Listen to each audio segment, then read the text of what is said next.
yo marco la pantalla como si vos estuviese viendo. Eh, la función continuaba hasta el punto 3 Sí, y en ese punto la función existía, pero después cuando arrancaba arriba, ahí no. Entonces, por ejemplo, claro. yo ponía entre paréntesis 1, 3, cerraba con corchete y después ponía paréntesis 3 y seguía con otro.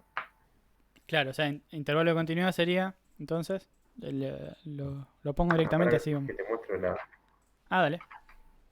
la hoja. No sé si se llega a ver ahí. Esperame un cachito, que no veo tu cámara. Te debo la, Ahí va, te debo la desprolijidad. no importa. Alejar un cachito, que no se llega a ver. ¿No me enfoca? Sí, no hace foco. Ahí. Menos infinito uno. Ah, bien. Te falta algo ahí. Te faltaría la operación entre conjuntos. O sea, ¿qué estás La de haciendo con unión. eso? Ah, está bien. Vos estás enumerándolos directamente, los intervalos. Sí, está Sí, sí, bien. no lo pensé como una unión Sí, sí, o intersección. está bien. Sería Pero así. se marca así o no. Sí, sí. Sí, porque el ejercicio pide cuáles son los intervalos. En ese caso, si querés, podés Claro. decirlo coloquialmente. Los intervalos son, y ahí le pones ta, ta, ta, ta, separado por coma. Perfecto. Y el otro no llego a entender bien. Creo que dice eh, Bueno, el de abajo. El... puse disk en x igual a 1, x igual a 3, x igual a 5. Y en el primero puse que no existía f de x en x1. Ujú, En x3 puse que no existía el límite. ujú. ¿Por Y qué en no? x5 puse que no coincidía el límite con la función. Perfecto.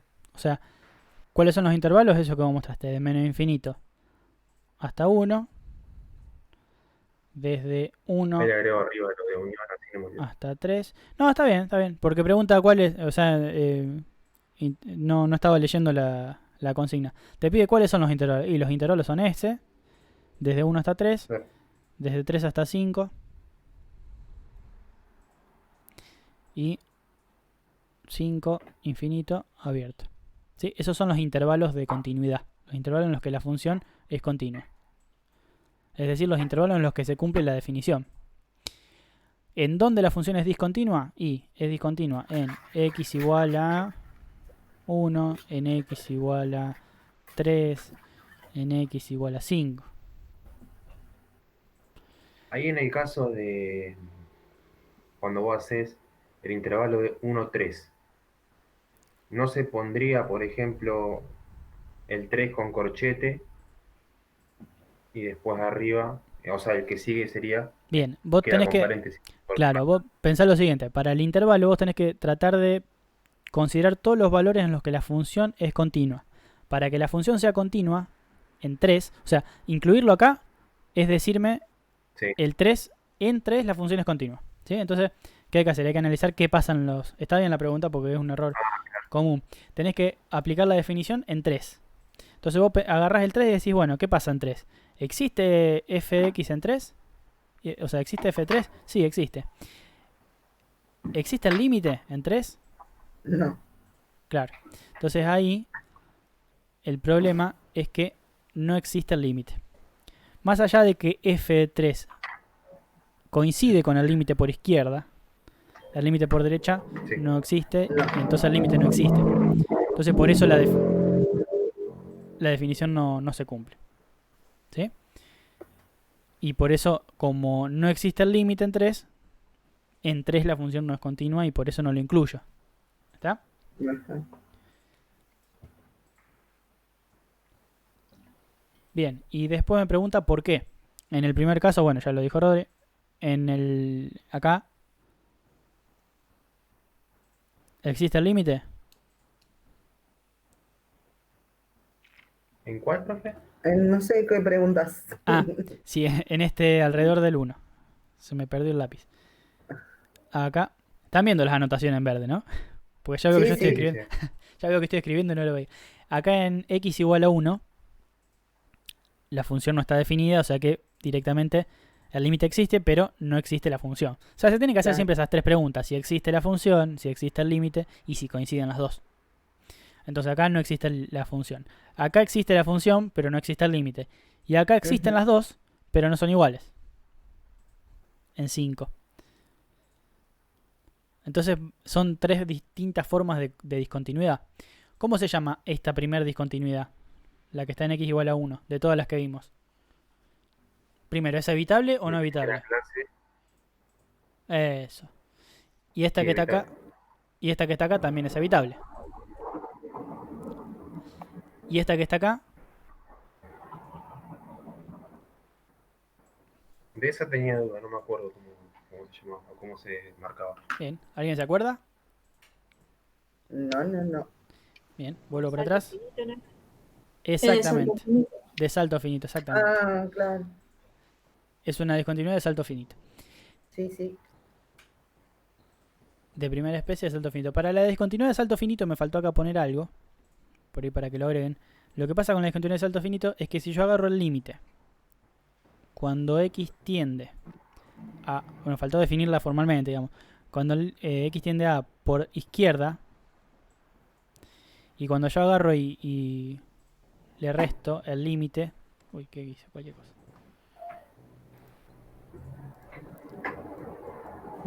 Juan, Sí. en esa diapositiva está la de salto infinito, no la de salto finito. Ah, tenés razón.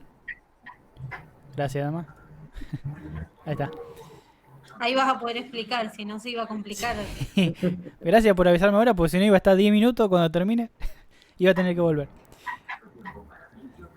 Cuando x tiende a por izquierda, de f de x, o sea, vengo por acá, la función tiende a un valor determinado, a un L1 vamos a decir, y si yo a eso le resto el límite cuando x tiende a por derecha, de f de x, eso va a tender a otra cosa, que es un L2.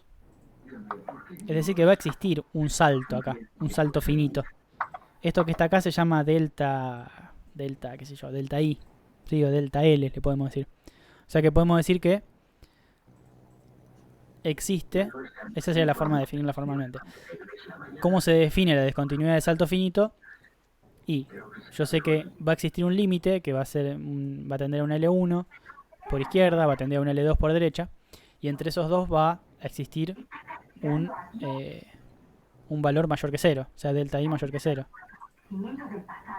¿Qué significa esto? Que la función está dando un salto, que agarraste la lapicera, la levantaste y empezaste a dibujar en otro lado. ¿Sí?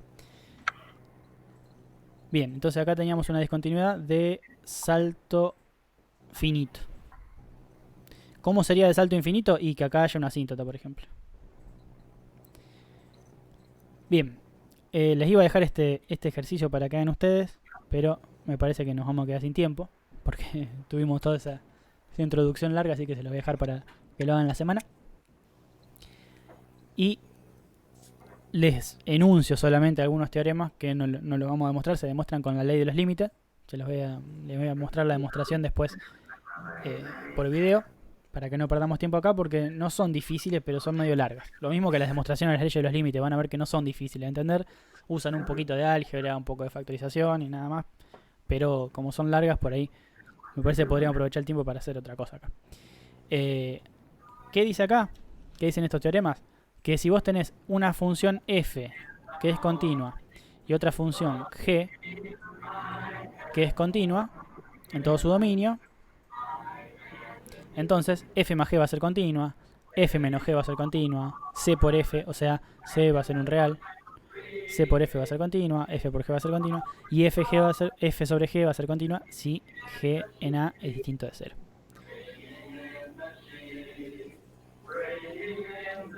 Después, cualquier polinomio o cualquier función polinómica va a ser continua, en todas partes. Es decir, en todos los reales. Y cualquier función racional es continua siempre que esté definida, es decir, es continua cuando el denominador es distinto de 0. Cuando la función del denominador es distinto de 0. ¿Sí? Entonces, las funciones que nosotros conocemos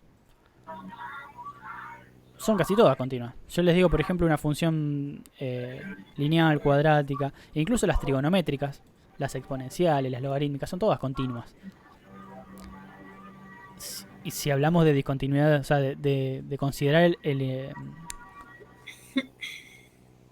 se escucha ahí un villancico, no sé qué. Si hablamos de discontinuidades Ahora no evitables, soy yo. no importa, no pasa nada. Ese fue Damián mirando La Familia Ingalls. Ah, me Porque se parece. le terminaron las series de Netflix. Ya no saben qué mirar. Vamos, sí.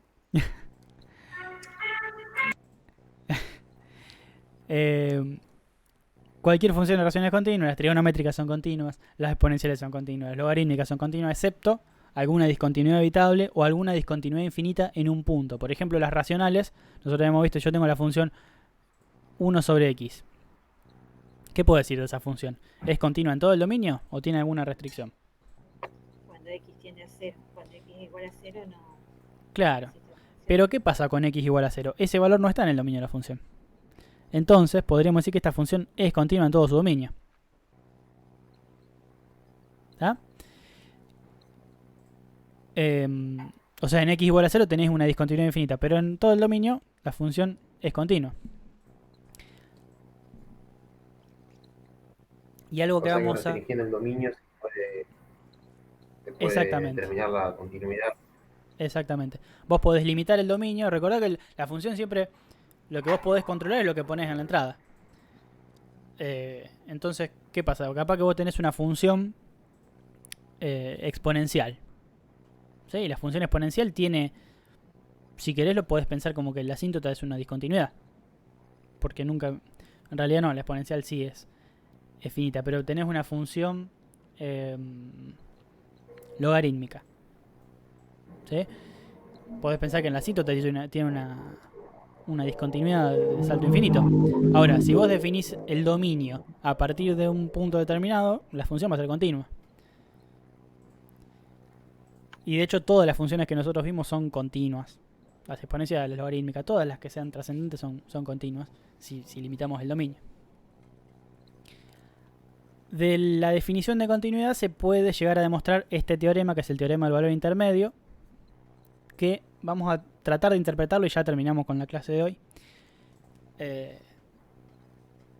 Vamos a tratar de interpretar lo que me dice. Teorema del valor intermedio, suponga que f es continua, o sea, lo que estuvimos viendo hoy se aplica para f, en un intervalo cerrado AB, es decir, no en todo el dominio, sino en un intervalo cualquiera. Y sea n cualquier número natural que esté entre f de A y f de B. Recuerden que por ahí para interpretar las definiciones me conviene ir dibujando. Entonces me está diciendo, agarras una f cualquiera, esta por ejemplo, y te va a decir que en el intervalo AB es continuo. Vamos a suponer que el intervalo AB es de acá hasta acá. Y sea n cualquier número que esté entre f de A y f de B. O sea, f en A es este y f de B es este.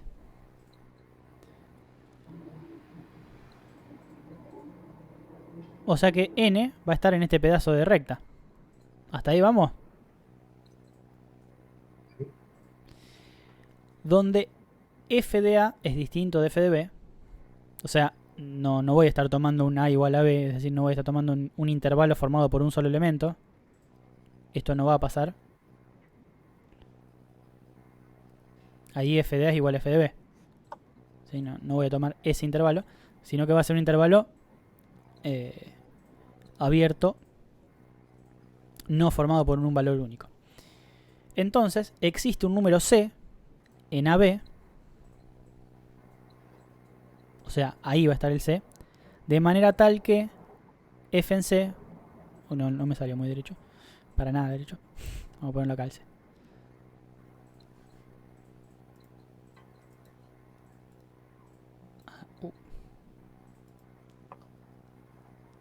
No tiene deshacer esto, y la verdad que es medio...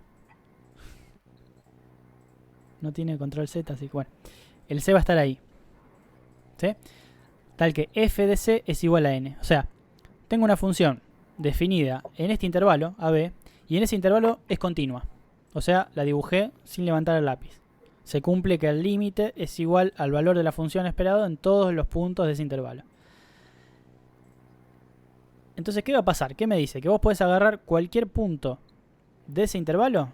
Puede ser este, por ejemplo. Cualquier valor de f en ese intervalo. Y ese valor, sí o sí, va a tener una entrada en la función, en el dominio, que va a estar dentro del intervalo b. ¿Tiene algo de útil eso? ¿Se les ocurre alguna utilidad para esto que les acabo de decir?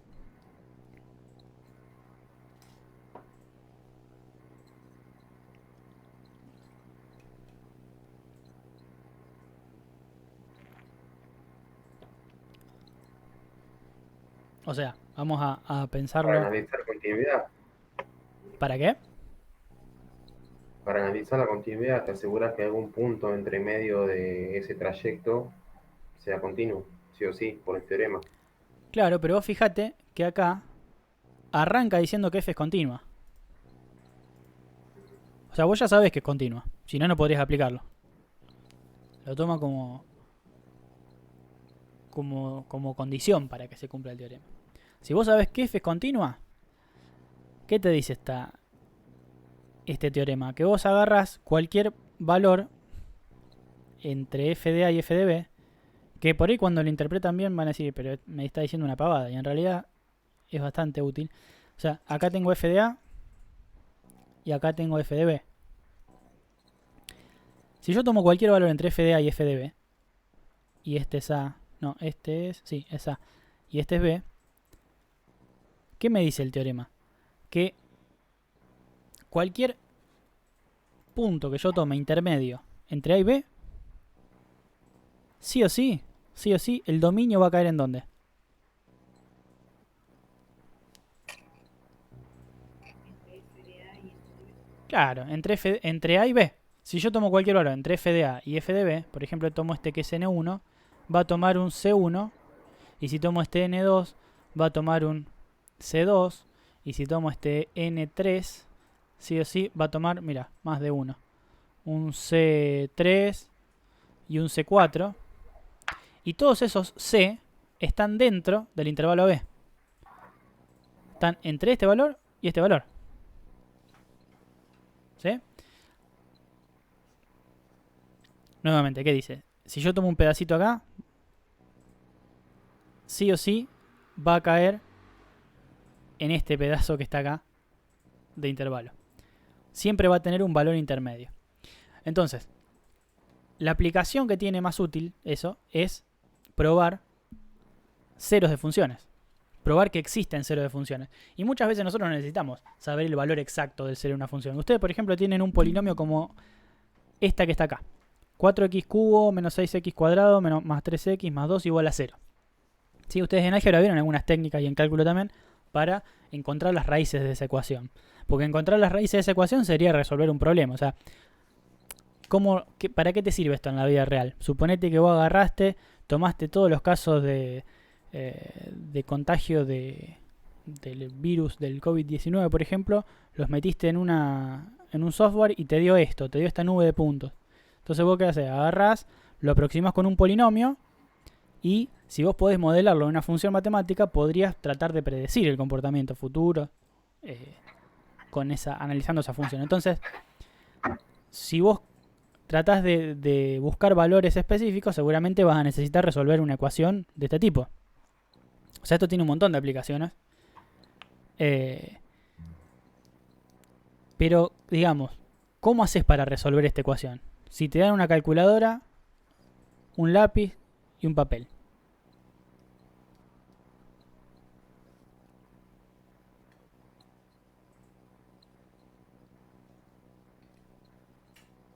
¿Se acuerdan cómo hacían en álgebra?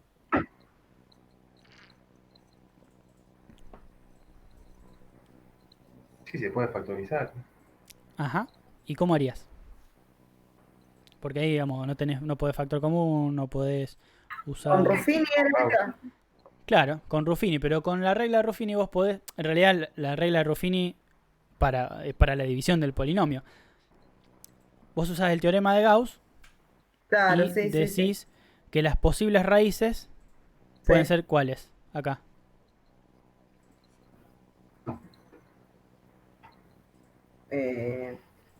Ay, ¿cómo era? Lo tienes medio 4 y Sí, no, Está medio ya oxidado, me perdí.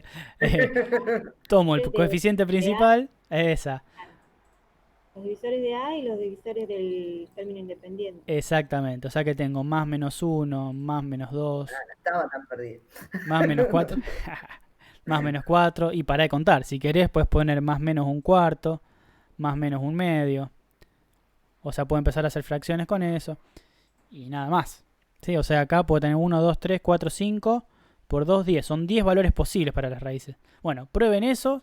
O sea, prueben de dividir este polinomio por x menos un medio, por x más un medio. Es decir, por x menos esto. Y el resto no les va a dar nunca 0. O sea, no lo van a poder factorizar nunca. Porque este polinomio que les estoy mostrando no tiene raíces ni enteras, ni raíces incluso racionales. Son raíces irracionales. Tienen una sola raíz y es irracional. Entonces, cuando tienen eso, ¿cómo hacen? No tenemos un método para encontrar los ceros de raíces, o sea, los ceros de polinomios que tengan raíces irracionales. ¿Sí? Y que en definitiva es lo que nos va a pasar casi siempre. O sea, vos agarrás puntos al azar de un problema que te pasa en la vida real y lo metés en una función, lo metés en GeoGebra, por ejemplo. Vos agarrás y metés todos esos puntos que mediste de lo que sea. Saliste a correr y agarraste, qué sé yo. Y juntaba, no sé, en este momento no se me ocurre nada. Contaste la cantidad de mosquitos que había en distintos momentos del año y armaste una nube de puntos en GeoGebra y pusiste la función polinomio. ¿Sí? Y GeoGebra te trazó esa curva que está ahí. Entonces querés tratar de buscar el cero de esa función. No vas a poder porque no es ninguno de estos. Entonces, a ver, 4x cubo, me voy a ir a GeoGebra un segundito. Así me dejo de hablar en el aire. 4x cubo menos 6x cuadrado más 3x menos 2 y lo voy a poner como función para que veamos cómo se comporta esa función. Ahí no están viendo GeoGebra, ¿no? No. Bien. Todavía no. Lo que pasa es que estoy compartiendo el PowerPoint. Esperen un cachito y voy.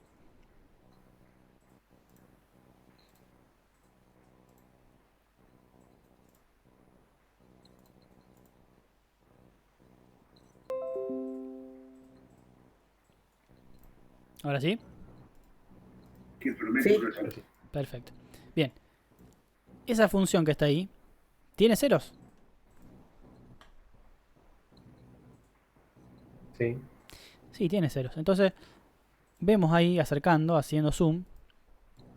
¿Sí? Hago zoom ahí. Y puedo llegar a ver dónde está el cero. Más o menos.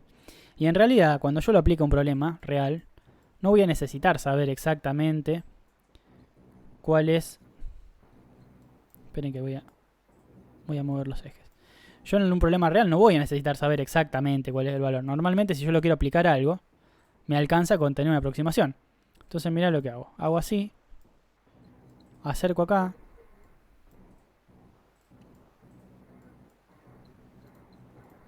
Me está costando, ¿no? Acerco y acerco y acerco. Y más o menos, ¿dónde está la raíz de esa función?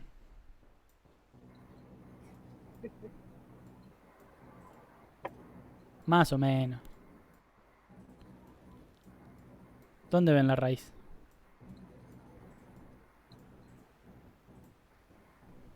Uno 22 o 1,21, no sé. Claro, entre 1,21 y 1,22. ¿Sí? O sea, más o menos entre x igual a 1,21 y 1 igual a 1,222.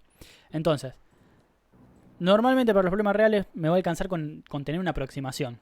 Ahora, ¿qué hay? O sea, ¿cómo sé yo que la función no va a ser esto? O sea, yo digo, bueno... Uy, se me fue por cualquier lado. Yo digo, bueno, la función hace...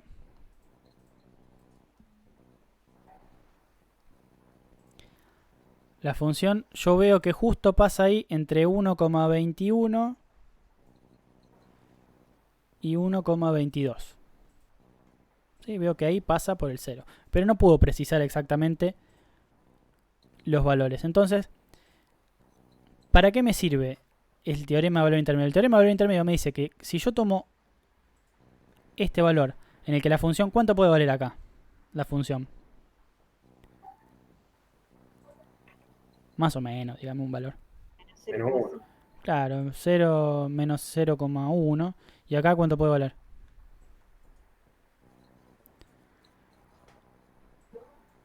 Claro, 0,1. O sea, lo que me dice el teorema de valor intermedio es que si vos tomás este intervalo, sí o sí, el valor de x te va a caer acá en el medio. Entre este y este valor. Entre este que está acá y este que está acá. O sea, la función te está asegurando que acá no vas a hacer un salto y no te vas a ir de este intervalo. Sí o sí te tiene que caer acá adentro. Porque vos la trazaste de manera ininterrumpida. No es una función que va a ser ahí justo no está definida y sigue para acá. ¿Sí? La función es sí o sí está definida en el medio. Entonces, si vos podés encontrar que la función en este punto vale menos 0, algo y en este punto vale 0, algo, sí o sí en el medio, entre esos dos, o no precisamente en el medio, pero quiero decir entre esos dos valores, sí o sí está el 0. Y si vos te acercás lo suficiente, podés llegar a un valor aproximado del 0 que resuelva el problema que tenés. Entonces con este teorema podés resolver el problema de conocer aproximaciones de raíces irracionales. Por ejemplo, si yo llevo esto al Symbolab, que era ese programita que me recomendaron ustedes. Symbolab era, ¿no? Sí. Digo, bueno, lo pongo acá, eso, y le digo que es igual a 0. Y acá me está diciendo que la solución es aproximadamente, se llega a ver ahí, ¿no? x1,222112 y sigue. Pero no me da un valor exacto. ¿Eso qué significa? Que es un irracional. Si me muestra estos 3 puntitos es porque es irracional. Entonces fíjense, ¿qué es lo que hace este software internamente? Eso. O sea, va probando valores. Cuando encuentra un valor positivo y uno negativo, empieza a iterar y aproximar. En este caso hasta tener esta aproximación. O sea, lo que nosotros hicimos a mano con GeoGebra, ¿sí? Que es esto, hacer zoom y ver qué onda, es lo que hace el software. Con un par de líneas de código lo hace, pero hace eso. ¿Sí? Hasta llegar a esa aproximación. ¿Y cómo puedes demostrar eso? Con el teorema de valor intermedio. Si vos tenés este valor y este valor, sí o sí. Esperen que yo les señalo y no sé si se ve el cursor. Si yo pruebo este valor en la calculadora y me da negativo, y pruebo este valor y me da positivo, significa que sí o sí la solución de eso va a estar en este segmento de dominio que está acá. ¿Se entiende? Bueno, para eso sirve el teorema de valor intermedio. Y ya después van a ver para qué nos sirve a nosotros, particularmente. ¿Dudas de esto? ¿No? No. No, por Bien. ahora no. No. Bueno. Eso fue todo entonces lo que tenemos para hoy.